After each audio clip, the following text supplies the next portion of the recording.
Hello students, now we'll be talking about ferromagnetism, that is the third material. First we have talked about diamagnetism, then we have talked about paramagnetism, and the last one is now ferromagnetism. In ferromagnetism it is almost the atomic dipoles are same as just like in paramagnetism. The atomic dipoles in the ferromagnetic material are just like paramagnetic. But what is the change over here? Change over here is they are spontaneously aligned and make a group. Make small groups of students, like small groups of atomic dipole which are aligned in same direction. They are called domains, like they are in this manner. It is divided in different domains. If this is one domain, then all are aligned in same direction over here. If they are in this domain, they are all aligned in same direction. If they are in, suppose, this domain, they all are aligned in same direction. If they are in this domain, they are all aligned once again in same direction. Okay, which means that all the atomic dipoles are aligned in such a manner that they make a small group of atoms or small group of atomic dipoles, which are known as domains. So here I have written, in ferromagnetic materials, the atomic dipoles interact in such a way that they spontaneously align themselves in same direction in small volumes. Okay. Now, after this is the actual condition. Now, what happens when it is kept in external magnetic field? Suppose I apply external magnetic field. Then what will happen? The magnetic field, the domain which is in the direction, already aligned in the direction of magnetic field. For example, here this is the direction that is already aligned in the direction of magnetic field. Then that domain will start growing. That domain will start growing.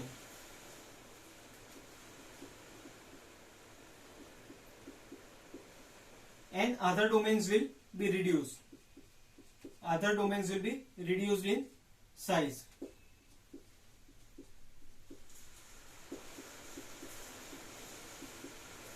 And at some point of time, as soon as you give the external magnetic field, there will be a point where it will come that almost all the magnetic dipoles are aligned in single direction and strongly aligned in this direction. Spontaneously, it will take very less time to convert itself into a single domain. Okay, so here you can see that all the atomic dipoles are aligned in single direction. What happens when you have provided external magnetic field? The domain that is already aligned in the direction of magnetic field, it starts growing. The size of that domain starts growing, and at some point of time, it will happen that all the magnetic dipoles or all the atomic dipoles are in the direction of magnetic field itself, which means that they are strongly attracted by magnetic field. As soon as you give the magnetic field, they all will be aligned in same direction. Try to move in the same direction. Okay, I hope this much is very clear to you. Then this is the origin or how the ferromagnetism materials are working. Then we'll move towards the properties of ferromagnetic materials. So first property, they have small domains which are aligned in atomic dipole. Small domains aligned in atomic dipole means if this is the atomic dipole for particular domain, then all the atomic dipoles in this domain will be aligned in that direction only. Suppose it is this, then all will be aligned in this direction only. Means for each and every domain, all the atomic dipoles inside that domain will be aligned in a single direction. Then second one is they are strongly attracted by external magnetic field. As soon as you give the external magnetic field, all will be aligned in the direction of magnetic field only. Next one is zeta is large and positive. Zeta is large and positive. Once again, m is equals to zeta h. Zeta and m and h are both in same direction, so zeta will obviously be positive, and here it will be large. In two cases of diamagnetism and of paramagnetism, we have seen that zeta was very small, but here it is very large, of the range of 10⁻³ which means that if you apply the magnetic field of 1 Tesla, also external magnetic field of 1 Tesla, then the internal magnetic field will be of the term 10⁻³ Tesla. Okay, which means that it creates a huge internal magnetic field on application of small external field. Mu r, that is relative permeability, is much greater than 1. We can directly know from this formula. mu r is equals to 1 plus zeta. Zeta is large, so it will be very much great. Zeta is large and positive, so it will be very much higher than 1. Okay. Next, in non-uniform magnetic field, they move from weaker regions to stronger. As we know, they are attracted and strongly attracted. So as soon as you keep it in a non-uniform magnetic field, it will try to move from the weaker regions to stronger region. Weaker region में उसको मजा ही नहीं आता because it has strong magnetic field inside. So it will try to move in the direction of the external field. Wherever there is strong external field, it tries to move in that direction.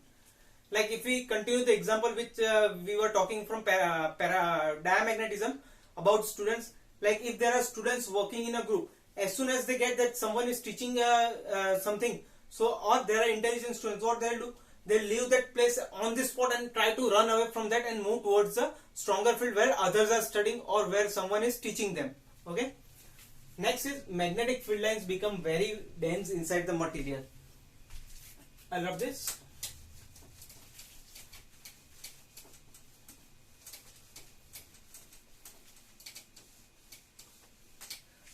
If this is a material, this is a magnetic field. So the new magnetic field lines inside it would be very, very dense.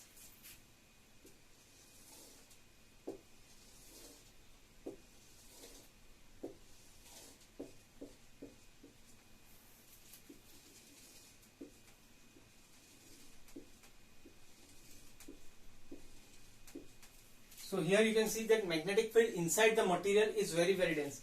In this region, if you try to look at the density of magnetic field lines, it is very, very dense. So it is strongly dense in the region inside it when it is applied under the external magnetic field. Okay. And one important topic in this particular thing, on removal of external magnetic field. On removal of external magnetic field, there is possibility. There are two possibilities. Either the material can retain its magnetism or it can lose its magnetism. Either the material can contain its magnetism or it can lose its magnetism. So first case we will see if the magnetism persists, means if it still contains the magnetism on removal of external field also. Earlier on removal of external field, still the dipoles are aligned in same direction, then it will possess some kind of magnetism. This type of magnetic material known as hard magnetic material. Example for this is alnico, aluminium, nickel and cobalt alloy.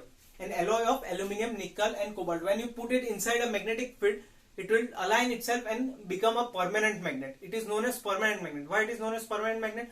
Because on removal of external field also it behaves as a magnet afterwards.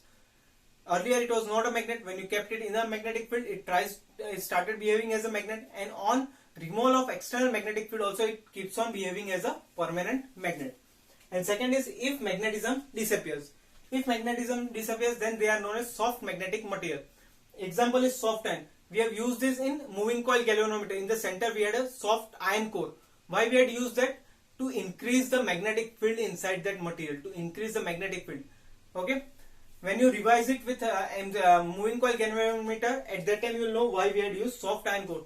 In order to increase the magnetic field so that we can have more torque on it. Okay. And the last topic is, last point is, ferromagnetic properties are temperature dependent. These properties depend on temperature. As soon as you keep on increasing the temperature, the material will get destroyed or its magnetism will decrease. And there will be a point where after a certain point, if you still keep on increasing, the ferromagnetic material will start behaving as a paramagnetic material. If you keep on increasing the temperature, it will lose its ferromagnetic property and it will start behaving as once again a paramagnetic. Because the domains are disintegrated. अगर कोई चीज है, if there is a group, if you keep on hitting that, or if you try to divide it, what will happen? The group will get divided. All the atomic dipoles that were aligned in a single direction in a domain, they get disintegrated, and then again it starts behaving as a paramagnetic material only. At high temperature, ferromagnetic material becomes paramagnetic as domain disintegrate.